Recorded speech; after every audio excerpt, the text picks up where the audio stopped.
To find your way in life is not an external search. It's an internal search. Because God equipped you the moment he gave birth to you. God equipped you at birth with what you needed. He gave all of you a gift, all of you. Every last one of you, you're gifted. God never created a soul without giving them a gift. All of you sitting in here were given a gift at birth. He put it inside you. You ain't got to look under the ocean. It ain't on a mountain. It ain't under no rocks. He put it in you at birth. He gave you a gift. It is the thing that you do the absolute best with the least amount of effort. That's your God-given gift. That's the thing you should pursue. You have to understand why you're going through the period that's causing you to make you want to give up. See, the devil has one mission only, is to rob you of your destiny. That's the devil's only job. If he can get you to give up, you have been robbed of your destiny. Your gift will make room for you and put you in the presence of important men. That's what your gift will do for you. Everything else you're doing has nothing to do with what God created you for. And if you're unhappy with your life, if you haven't figured your life out, if you're thinking there's more to your life than it is, it's because the only reason you have that question is because you're not living in your gift. Once you discover your gift, there lies your greatest chance for success. That's what God gave you, equipped you with. You just got to quit looking at gifts as running, jumping, singing, and dancing. Quit trying to do what somebody else is doing, because that ain't your life. And if you're bold enough to chase the dream, he'll get you through the journey. You just can't quit in the middle of the journey, because he knows you're chasing dreams. If he gets you to never follow your dream, chase your dream, he robs you of your destiny. If he causes you to think that this is all my life is, he has caused you to rob you of your destiny. You just have to understand that Satan has one job: to rob you of your destiny. When you have thoughts that are negative, that's not God. That's Satan. He's doing everything he can to keep you from being who God made you to be. You got to get focused, man. Oh, Lord, why me? You ain't the only one. Oh, Lord, why me? You ain't the only one. Oh, Lord, why I lose my job? You ain't the only one unemployed. Oh, Lord, why he leave me? You ain't the first chick got left. This might not even be your last time getting left. Pull yourself together and quit tripping, because you in the process. God is processing you. He ain't through with you. If he was through with you, you would not wake up in the morning. He gonna fix it. When you ask God for something, quit tripping. He got it from him. God can't give you what you want, because you want to hold on to what you got. You all in the way. Now you telling him how to bless you. You can't tell God how to bless you. It's a simple process. If you look at life and just step outside for a minute and quit tripping, it really ain't no problem. You need faith. You ain't got to be that smart. I flunked out of school. I ain't got no degree in nothing. You got to identify your gift and go do what you gifted at. You ain't got to be smart. You don't got to have a degree. You don't have to go to UCLA or none of that. You could be highly successful and go to no school. Mark Zuckerberg, Bill Gates don't have a degree between none of them. Just go follow your dream, man. Go make your life happen. Identify your God-given gift and go and get your life. Quit tripping because you don't have what a group of people told you you need to be successful. If you're not a degree person, you can go to school all you want. If that's not in you, how you gonna get a degree? Quit letting people tell you the route to success when clearly God created you to be different. Just go that route. Ask, believe, receive. So many people overlook this very simple quality. You don't have to figure it out. That's what freezes people. When you're trying to figure out your life all the way to the end, when you can't figure it out, it freezes you from trying it, because you go, oh, well, I can't figure that out. Oh, I can't go over there because I don't know how. You don't have to know how. You have to ask, believe, and receive. That's as simple as it gets, folks. It's very, very true. I really want you to understand that. Now, science says, show me and I'll believe. Faith says, believe and I'll show you. There is a difference. Next, very important. Gratitude is a powerful process. The only way to move to the next level is you must show gratitude for where you are. If you show gratitude, it gets you to where you want to be quicker. Very true. This is the last one. Laughter attracts joy, and it releases negativity, and it leads to some miraculous cure. Laughter is so big, man. When you're laughing, it just brings a lot of joy into your life. It attracts joy, it releases negativity. You know, at my mom's funeral, I learned something that was the most important lesson I've ever learned. I was sitting there, I was totally distraught. My mama was gone. You couldn't talk to me that week. It was the worst week of my life. The minister said something. He told us to think of only the good things that she's done. So me and my brothers were sitting there and we started laughing about some of the stuff my mom had done. And we started smiling. And then the minister said something that has registered with me. Joy and depression cannot reside in the same space. Laugh every chance you get. Just bust out laughing, even if it ain't funny. Just laugh. Everyone in here has the potential to be whatever it is you imagine. Whatever you imagine is what you can have, because God places the life he has for you in your imagination. If you keep seeing yourself owning a business, if you keep seeing yourself with a summer home, if you keep seeing yourself with a big job promotion or the job of your dreams, if you see yourself with 2 homes, that's God putting in your imagination the future that he has for you. He places everything he has for you in your imagination. He puts it, everything you've been imagining is what God is showing you he has for you. It's just people don't understand that. Unreal things don't come into your imagination. You've never thought anything unreal, because how can you think an unreal thought?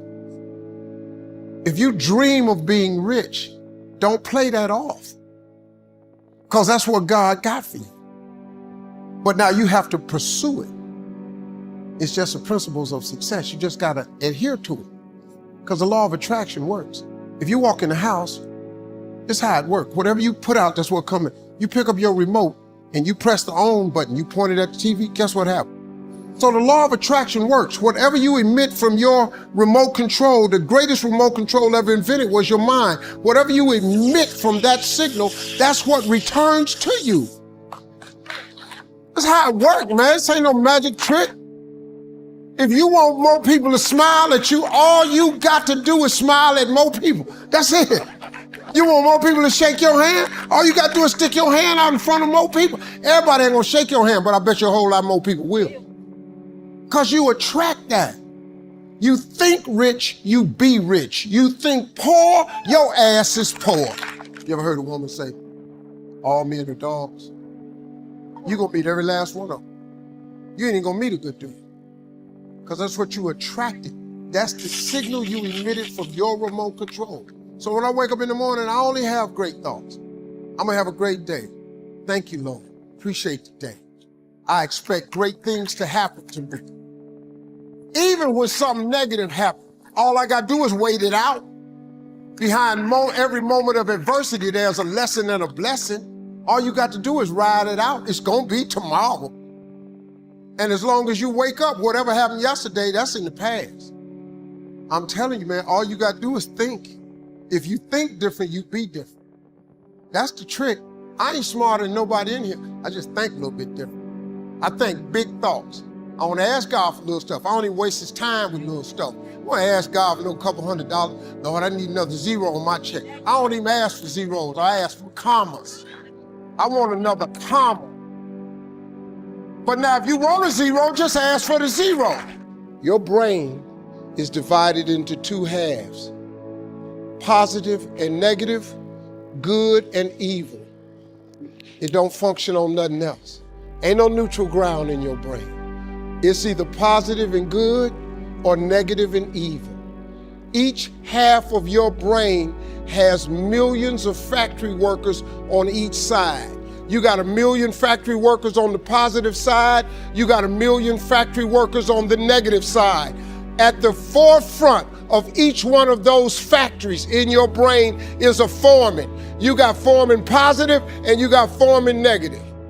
You are in charge. You're the boss of the factory. I was hoping I would get on TV. I wrote it on a piece of paper when I was 10. I want to be on TV. The problem I had when I wrote it at 10 was I suffered from a severe stuttering problem. I could not talk outside of my house. So can you imagine when I wrote on a piece of paper, I want to be on TV and turned that in. But when I wrote it on the paper, it wasn't factual. It was just hope. You just got to start with the hope. Faith is the substance of things that you hope for. You just hope something, Joe. Then what happened is through grace and favor, he give you a couple of them things you hope for, and then you're supposed to start believing then. Because now it turns into faith. But if you take this scripture, faith is the substance of things hoped for and the evidence of things not seen. What is the evidence of things not seen? I just told it to you. Albert Einstein said, imagination is everything. It's the preview to life's coming attraction. But guess what? Your imagination really is. It's the evidence of things not seen. Because your imagination, you know why it's the evidence of things not seen? Because you're the only one can see it. Your imagination is actually God showing you a preview of a coming attraction that he has for you. The moment you don't believe in your imagination, you negate what he got for you. Your imagination is the preview to life's coming attraction. It is the evidence of things not seen, because can't nobody see it with you. Your problem is you keep telling your imagination to the wrong people. See, if you want to kill a big dream, tell it to a small-minded person. It's dead. How many times, man, have you had a tremendous idea? Something you thought was the one, and you went and told it to your loved ones and your so-called friends, and they shot it down. I mean, you was convinced that it was just, oh man, I just came to you. And you told it to them and they shot it down. And you thought since they was your loved ones and their friends and they got your best interests at heart, you believed them. You was wrong. You let them talk you out of what God got for you.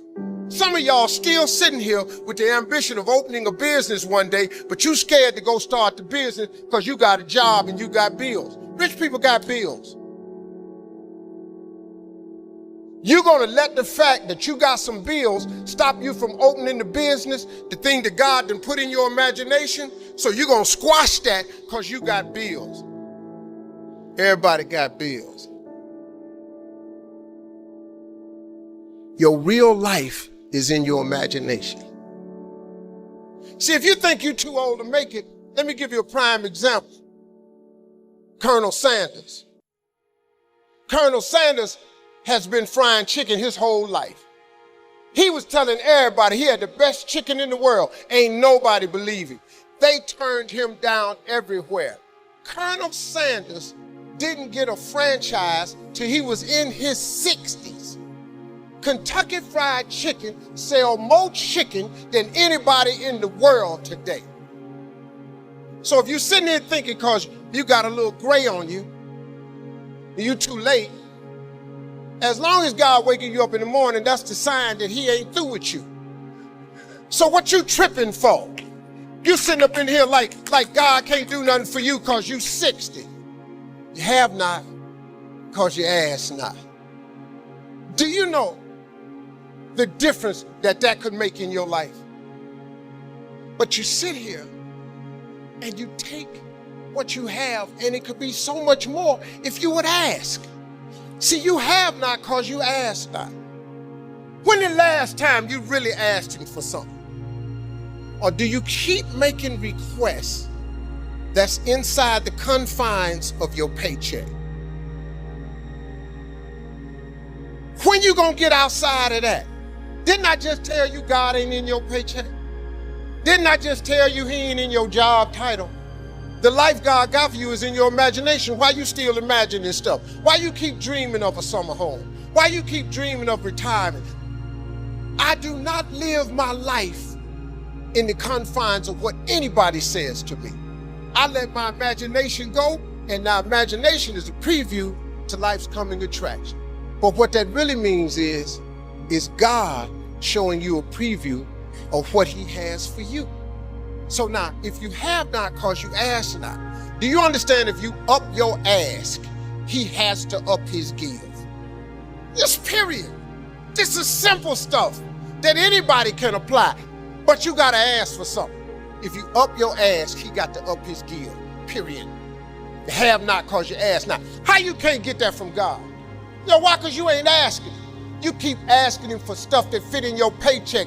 Your paycheck say a 2015 Lexus, so you go down there and ask him for that. And guess what you get? A 2015 Lexus. You up your ask, he up his give. You have not because you ask not. Do you realize that every day you thought you wasn't gonna make it? Do you remember them days where you thought it was absolutely unbearable and you thought you wasn't gonna endure that one? Do you know that your survival rate for every last one of them bad days is 100%? Your track record for surviving bad days is 100%. That's a fact. Your track record, you batting 1,000. You'd have survived every funky day you ever had. You survived every hater. You survived all the evictions. You survived the firings. You survived all the tell you no, we ain't hiring. You survived all the trouble you ever been in. Your survival rate is 100%. All you got to do is start changing the way you think. It's as simple as, it's not a magic trick. You can protect yourself from negativity. And that's what stops most people, negative thoughts.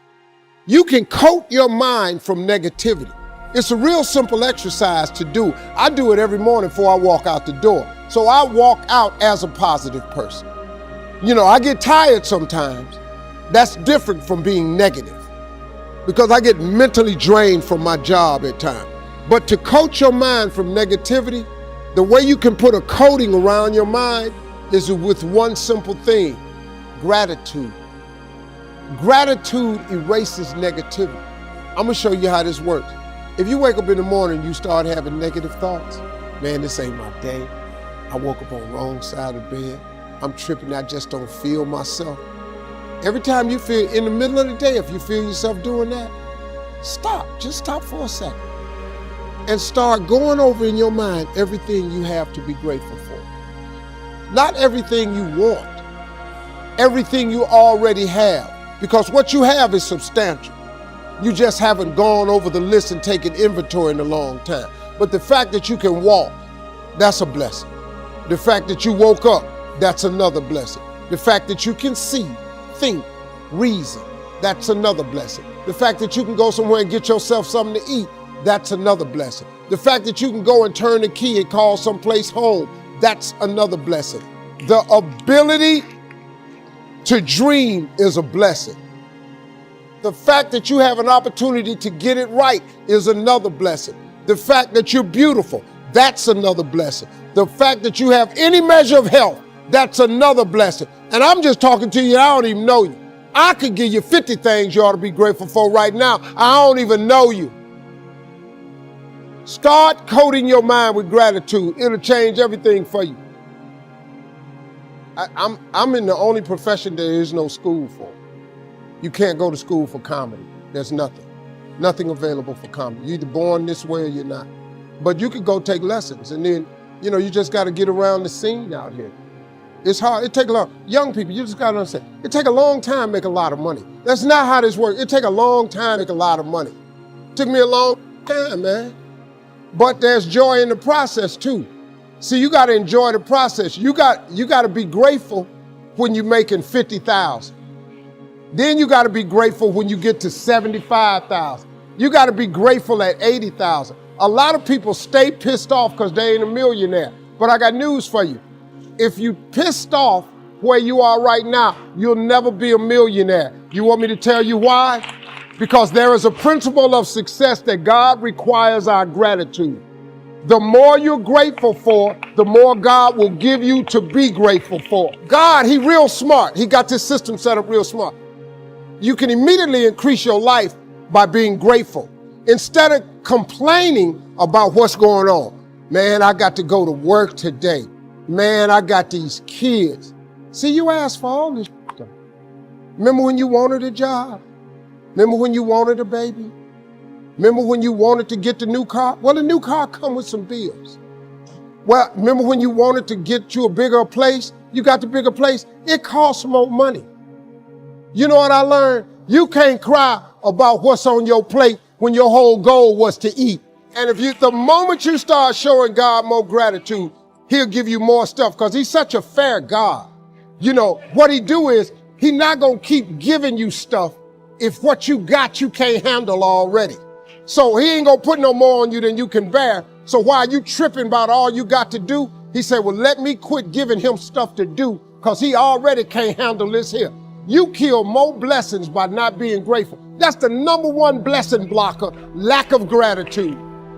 That's the number one reason I have what I have. And that's the number one reason why I'm going to get more. Because I just stay grateful for what I have. And I'm busy, man. But last year I was complaining a lot. And I couldn't understand why these few deals wasn't closing. I was on vacation this year. I was sitting on the boat. I was looking out over the water. And God he just showed it to me. He said, well, Steve, you've been complaining a lot about your workload, about how much you got. I can't give you no more because I don't want to tax you. I don't want to overburden you. I came back, told my wife that. We finished up the vacation. I came back. I changed everything.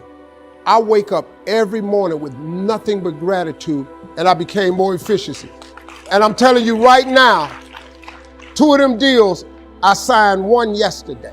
The cool thing about it is, it don't take God a long time to bless you. He starts immediately, man. Listen to me, y'all. Wake up every day and start being grateful. If you want to be extraordinary and not ordinary, if you want to be ordinary, live your life. But if you want to be extraordinary, you have to be extra. If you put extra on top of ordinary, that word is extraordinary. It requires an extra effort. Now, if you don't want to do the extra effort, you finna be regular. There's nothing wrong with being regular. A lot of people are happy being regular. I just wasn't. I didn't want to be regular. If I didn't want no regular house, I didn't want no regular car, I didn't want no regular clothes, I didn't want no regular checking account. I just didn't want it. I wanted to have an exceptional home. I wanted to have an exceptional bank account. I wanted to travel exceptional places. Now, if you don't want that, it's perfectly fine. You can be really happy being ordinary. But if something's burning in you, you got to deal with it. If you don't deal with it, you're going to be disappointed, man. See, being regular, there's nothing wrong with it. Discipline determines your destiny, not your desire. You've heard me say this how many times on the show? Okay, here we go again, Steve. I got it. Faith without works is dead. But let me tell you something. To be a hard worker, you got to be disciplined. That's one of the hardest lessons I'm trying to get through to my sons. That an undisciplined man is headed to a life of just, I can't even tell you, man. You're going to throw yourself down a cliff if you're not a young man or a man that possesses discipline. Because they got something for undisciplined people. They got some street laws for undisciplined people, and they got some federal laws and state laws for undisciplined people. So that's why them signs is outside on the freeway. We're going to let you go fast, but 70 is the limit. If you're disciplined enough of a person to leave your house at the time you're supposed to leave your house, 70 miles per hour is absolutely enough. But if you're an undisciplined person, if you don't have the wherewithal to leave your house on time, to go where you want to go, see, the desire is where you want to go. The discipline is how you get there. You understand? You can want to go to see your family in California all you want, but the flight leaves at 1:18. You leave your house at 12:30. They told you you must check in 1 hour before your flight. Now, if you ain't got the discipline to get to the airport to check in 1 hour before your flight, leaving your house 45 minutes before the flight departs, what you think gonna happen?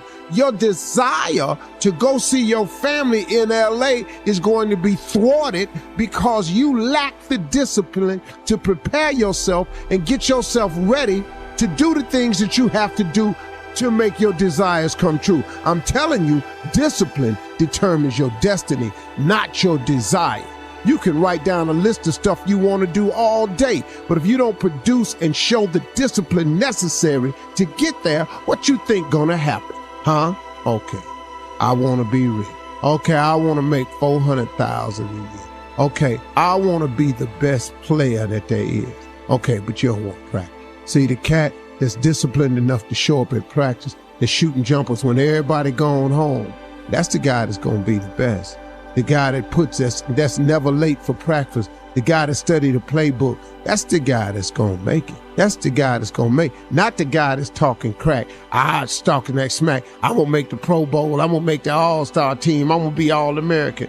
That's just what you saying. But discipline determines your destiny, not your desire. So now let's talk about this discipline. What is that really, Steve? That's your work ethic. That's your hunger. That's your will. That's what you do. That's how hard you're willing to demonstrate. See, it's a live demonstration now. Discipline is how hard you're willing to demonstrate the attributes and the traits to be what you want to be. Did you hear me? It is your willingness to conduct yourself in a manner that is above and beyond what they say is necessary.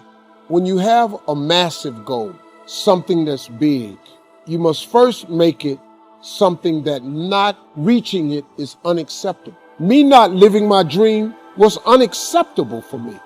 Now, when you get faced with a challenge like living in your car for 3 years, what happened was I had a dream that was so big, my dreams were bigger than all my problems.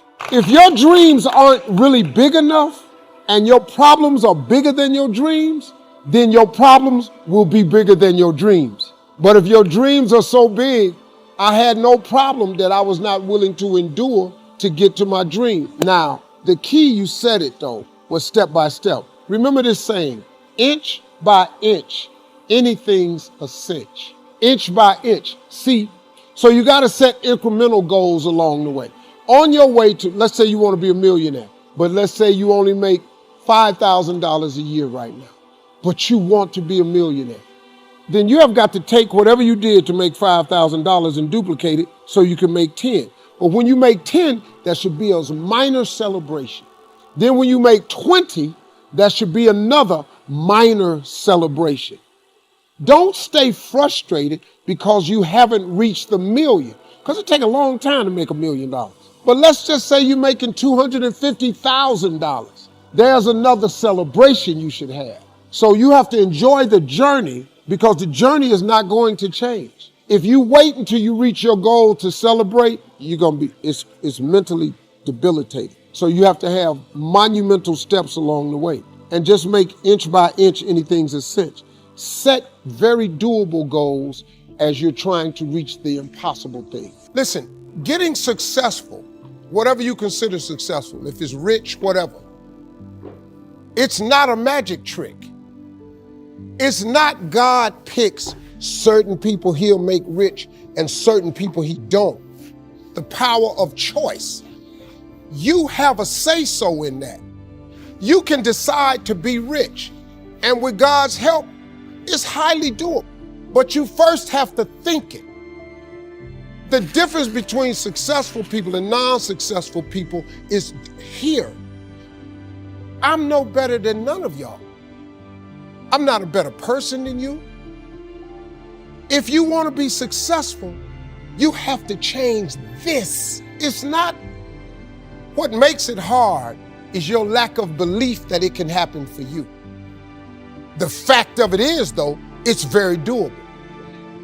See, but you got to change, though. If you keep doing what you've been doing, you're going to keep getting what you've been getting. So if you're at a place in your life and you ain't happy with it, you have to change some things.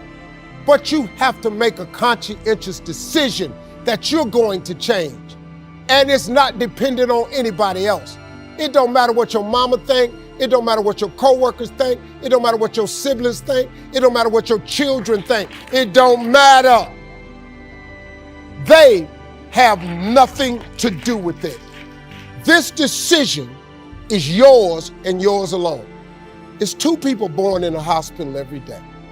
It's a person that's born in a hospital that's going to get a job, and somebody born in a hospital that's going to give them a job. You get to decide which one you're going to be. You get to decide. Let me tell you something. You get to decide if I'm going to be rich, poor, mediocre, plentiful, happy, sad. You have a decision to make. You walk in the house, you pick up the remote control. Let me teach you how this works. And you press the power button. You have to expect it to be the best year of your life. You have to live your life with the expectation that great things are coming your way. And that's how it works. Now let me teach it to you. You grab your remote, you press the power button. What do you expect to happen? You expect the TV to come on. Guess what? Do you understand negativity? Let me just give you this and I'm gonna walk away. Negativity, you can protect yourself from negativity. And that's what stops most people, negative thoughts. You can coat your mind from negativity. It's a real simple exercise to do. I do it every morning before I walk out the door. So I walk out as a positive person. You know, I get tired sometimes. That's different from being negative because I get mentally drained from my job at times. But to coat your mind from negativity, the way you can put a coating around your mind is with one simple thing: gratitude. Gratitude erases negativity. I'm gonna show you how this works. If you wake up in the morning and you start having negative thoughts, man, this ain't my day. I woke up on the wrong side of the bed. I'm tripping, I just don't feel myself. Every time you feel, in the middle of the day, if you feel yourself doing that, stop, just stop for a second. And start going over in your mind everything you have to be grateful for. Not everything you want, everything you already have, because what you have is substantial. You just haven't gone over the list and taken inventory in a long time. But the fact that you can walk, that's a blessing. The fact that you woke up, that's another blessing. The fact that you can see, think, reason, that's another blessing. The fact that you can go somewhere and get yourself something to eat, that's another blessing. The fact that you can go and turn the key and call someplace home, that's another blessing. The ability to dream is a blessing. The fact that you have an opportunity to get it right is another blessing. The fact that you're beautiful, that's another blessing. The fact that you have any measure of health, that's another blessing. And I'm just talking to you, I don't even know you. I could give you 50 things you ought to be grateful for right now. I don't even know you. Start coating your mind with gratitude. It'll change everything for you.